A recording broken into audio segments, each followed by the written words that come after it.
ഷെയ്ത്താൻ universe. So നമ്മുടെ അജയ് ദേവ്ഗന്റെ ഷെയ്ത്താൻ യൂണിവേഴ്സിന്റെ അടുത്ത സിനിമ OTT-യിൽ വന്നിട്ടുണ്ട്. നെറ്റ്ഫ്ലിക്സിലാണ് സ്ട്രീം ചെയ്യുന്നത്.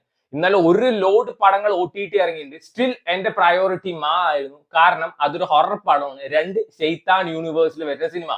ഷെയ്ത്താൻ എനിക്ക് അത്ര ഇഷ്ടപ്പെട്ട ഒരു സിനിമയായിരുന്നു. അതിന്റെ ഒറിജിനൽ വേർഷൻ ഞാൻ കണ്ടിട്ടില്ല.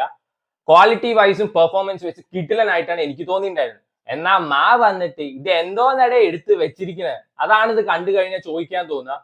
നമ്മുടെ കജോൾ ചാച്ചി പോയിട്ട് നമ്മുടെ ദേവ്ഗൺ ചാട്ടന്റെ അടുത്ത് പോയിട്ട് അണ്ണന് ബോല ഉണ്ടല്ലോ, എനിക്കൊരു ഫീമെയിൽ വേർഷൻ ഓഫ് ബോല ഉണ്ടാക്കി തരുമോ ചോദിച്ചിട്ടുണ്ടാവും.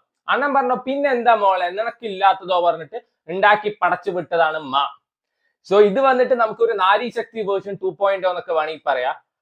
പറഞ്ഞ മഹാകാളിയാണ് ഉദ്ദേശിക്കുന്നത്. സ്വന്തം മകളെ രക്ഷിക്കാൻ വേണ്ടി ഏത് എക്സ്റ്റെന്റ് വരെ പോണ ഒരു അമ്മയുടെ കഥ. ക്രിഞ്ച് ഫെസ്റ്റ് ഡയലോഗ്സിന്റെ ഒരു അഭിഷേകം എന്നൊക്കെ വേണമെങ്കിൽ പറയാം. അതിൽ ആദ്യത്തെ ഏറ്റവും വലിയ ക്രിഞ്ച് ഫെസ്റ്റ് ഡയലോഗ്, അമ്മേ എന്നെ പിശാച്ച് പിടിച്ചോണ്ട് പോവോ? ഇല്ല മോളെ, അമ്മ ജീവനോടുള്ളിടത്തോളം നിന്നെ ഒരാൾ തൊടില്ല. ഫ്രഷ് ആണല്ലോ, ഫ്രഷ് ഡയലോഗ്. ആൻഡ് ഇത് നടക്കുന്നത് എന്താണ്, ചന്ദ്രാപൂർ ഛത്തീസ്ഗഡ് ആണ് തോന്നുന്നത്. അവിടെയാണ് കഥ നടക്കുന്നത്. സോ ഒരു ഡീമൺ ഉണ്ട്, പെൺകുട്ടികളെ മാത്രം പിടിച്ചിട്ട് പോകുന്ന ഡീമൺ. ആ പെൺകുട്ടികളെ രക്ഷിക്കാൻ വേണ്ടി നോക്കുന്ന Kajol and her melodrama unbearable എന്ന് വേണമെങ്കിൽ പറയാം. എനിക്ക് തോന്നുന്നു കജോൾ ഇപ്പോഴും 1980-70 ജീവിക്കേണ്ടത് തോന്നുന്നു. ഈ ഇടയ്ക്ക് സർസമീൻ കണ്ടിട്ടുണ്ടായിരുന്നു, അതിലും സെയിം സാധനം തന്നെയാണ്.